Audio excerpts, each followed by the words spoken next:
Assalamualaikum warahmatullahi wabarakatuh. Perkenalkan, nama saya Wisma Sana. Saya mahasiswa Universitas Aisyah Yogyakarta, program studi sarjana terapan keperawatan anestesiologi. Pada kesempatan kali ini, saya akan melakukan penyuluhan terkait dengan penyakit DBD. Dikarenakan juga pada daerah sini masih rawan terkena penyakit DBD. Jadi tujuan dari penyuluhan ini adalah untuk agar masyarakat setempat bisa menerapkan pola hidup sehat sehingga terhindar dari penyakit DBD dan juga mengetahui bagaimana cara pencegahan dari penyakit DBD tersebut. Waktu penyuluhan ini mungkin sekitar 30 menit. Tanpa membuang waktu, langsung kita mulai saja dengan membaca Bismillahirrahmanirrahim. Baik, jadi di sini saya akan menjelaskan apa itu DBD. Sebelumnya teman-teman semua juga pasti sudah mengetahui apa itu DBD, yaitu DBD singkatan dari demam berdarah dengue, yaitu penyakit yang disebabkan oleh infeksi virus dengue yang masuk ke dalam tubuh manusia melalui gigitan nyamuk Aedes aegypti dan Aedes albopictus yang hidup di wilayah tropis dan subtropis, khususnya wilayah Indonesia. Tanda dan gejala dari penyakit DBD ini biasanya muncul setelah 4-7 hari sejak gigitan nyamuk dan berlangsung selama 10 hari. Tanda dan gejalanya meliputi demam tinggi hingga 40 derajat Celcius, nyeri kepala berat, nyeri pada sendi, otot, dan tulang, nyeri pada bagian belakang mata, nafsu makan yang menurun, mual dan muntah, pembekakan kelenjar getah bening, ruam kemerahan, kerusakan pada pembuluh darah dan getah bening, dan juga biasanya terjadi perdarahan dari hidung, gusi, dan juga pada bagian bawah kulit. Selanjutnya yaitu komplikasi. Komplikasi ini terjadi jika penanganan pada pasien DBD terlambat ditangani sehingga menimbulkan DSS, yaitu dengue shock syndrome, yang ditandai dengan tanda gejala, yaitu adanya perdarahan seperti mimisan, gusi berdarah, terjadinya perdarahan di bawah kulit, muntah yang berwarna hitam, batuk darah, hingga BAB dengan feses yang berwarna kehitaman. Lalu tekanan darah yang menurun, kulit basah dan terasa dingin, denyut nadi yang melemah, frekuensi buang air kecil menurun dan jumlah urin yang keluar sedikit, mulut terasa kering, dan sesak napas atau pola napas yang tidak beraturan. Selanjutnya yaitu cara pencegahan dan cara pemberantasan nyamuk. Cara pencegahan yaitu dengan cara melakukan 3M, yaitu menguras tempat penampungan air, menutup rapat tempat penampungan air, mengubur barang bekas, menggunakan obat anti nyamuk atau menggunakan lotion nyamuk, mengenakan pakaian yang tertutup dan juga tidak berwarna gelap, menggunakan kelambu, meletakkan tanaman pengusir nyamuk di dalam rumah, seperti bunga geranium dan juga bunga lavender, menghentikan kebiasaan menggantung pakaian. Selanjutnya yaitu cara pemberantasan nyamuk. Biasanya itu dilakukan dengan cara fogging dengan menggunakan insektisida dan juga dilakukan beberapa cara lain seperti 3M, menguras, menutup, dan mengubur, menaburkan bubuk abate pada tempat penampungan air yang sulit dikuras, dan juga memelihara ikan pemakan jentik seperti ikan cupang.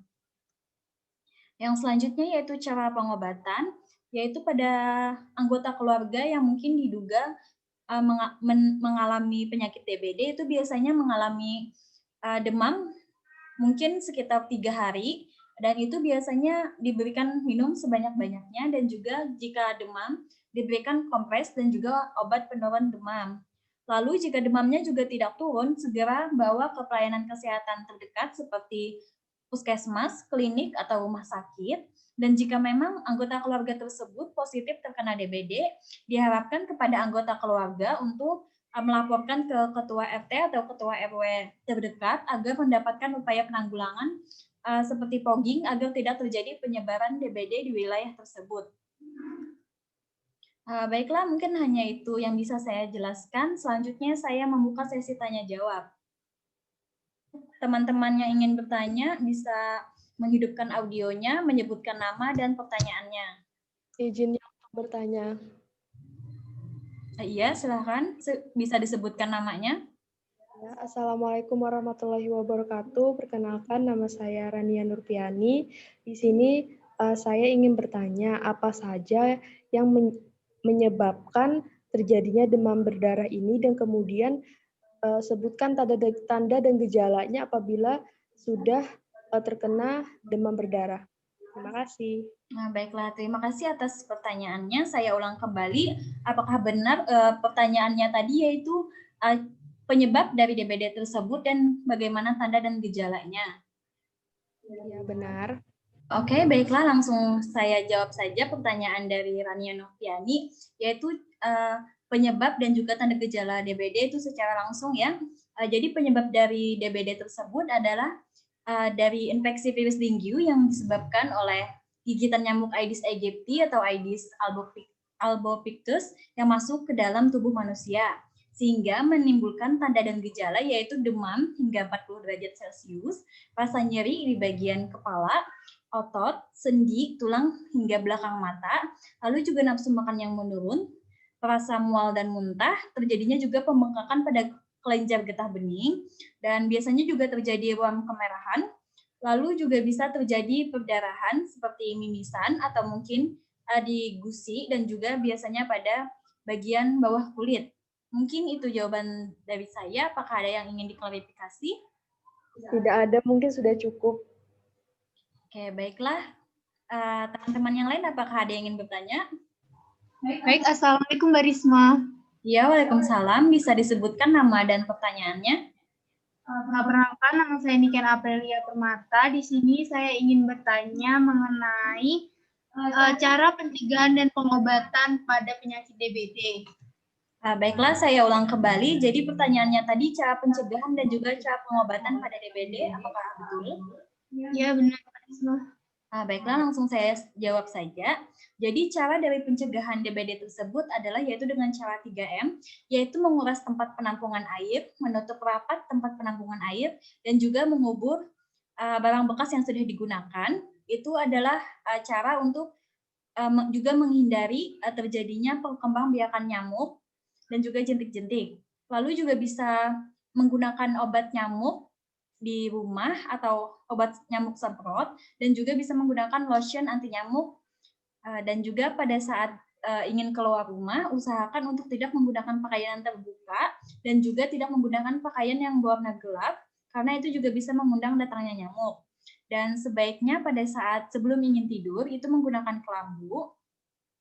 Bisa juga dengan meletakkan tanaman pengusir nyamuk di dalam rumah seperti bunga geranium atau mungkin bunga lavender, karena baunya tersebut tidak disukai oleh nyamuk. Dan usahakan untuk mengurangi kebiasaan menggantung pakaian, karena pakaian yang digantung terlalu lama itu bisa menjadikan sarang perkembangbiakan nyamuk.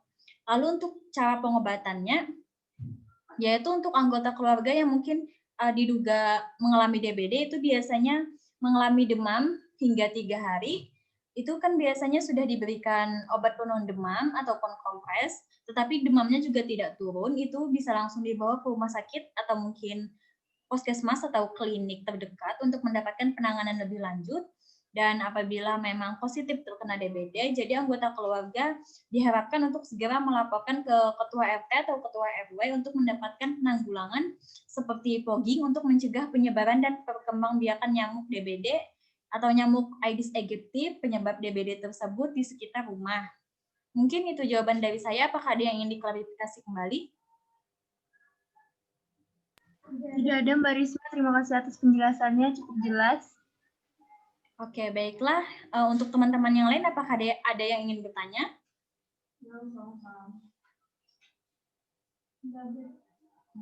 Oke, baiklah. Mungkin sudah tidak ada. Baiklah, jika tidak ada yang ingin bertanya lagi, jadi di sini saya akan membacakan kesimpulan pada penyuluhan kita hari ini. Jadi DBD itu adalah singkatan dari demam berdarah dengue, yaitu penyakit yang disebabkan oleh masuknya infeksi virus dengue ke dalam tubuh manusia melalui gigitan nyamuk Aedes aegypti yang ditandai dengan tanda gejala yaitu demam, nyeri, lalu mual dan muntah. Terus juga biasanya terjadi ruam dan juga bisa terjadi perdarahan seperti mimisan, gusi berdarah, atau mungkin biasanya perdarahan di sekitar bawah kulit. Lalu juga biasanya terjadi pembengkakan pada kelenjar getah bening. Untuk cara pencegahannya yaitu dengan cara 3M, yaitu menguras, menutup, dan mengubur, selalu menggunakan lotion anti nyamuk, dan juga bisa meletakkan tanaman pengusir nyamuk di rumah seperti bunga lavender atau bunga geranium. Jika ingin keluar rumah, apalagi pada saat malam hari, itu tidak menggunakan pakaian yang berwarna gelap karena itu akan mengundang juga datangnya nyamuk. Dan hentikan kebiasaan menggantung pakaian. Lalu untuk cara pengobatan, yaitu untuk anggota keluarga yang diduga DBD yang sudah mengalami demam hingga 3 hari, itu segera dibawa ke pelayanan kesehatan terdekat seperti klinik, puskesmas atau rumah sakit untuk mendapatkan pelayanan kesehatan lebih lanjut. Dan jika memang pasien tersebut positif menderita DBD, jadi untuk anggota keluarga diharapkan untuk segera melaporkan ke ketua RT atau RW terdekat untuk mendapatkan upaya penanggulangan seperti fogging untuk mencegah terjadinya penyebaran dan perkembangbiakan DBD. Baiklah, sekian penyuluhan dari saya. Untuk mengakhiri penyuluhan kita pada hari ini, ada baiknya kita membaca hamdalah terlebih dahulu. Alhamdulillahirrabbilalamin. Terima kasih untuk teman-teman yang telah datang dan hadir pada acara penyuluhan kita kali ini. Jika saya ada salah, saya minta maaf. Saya akhiri. Assalamualaikum warahmatullahi wabarakatuh.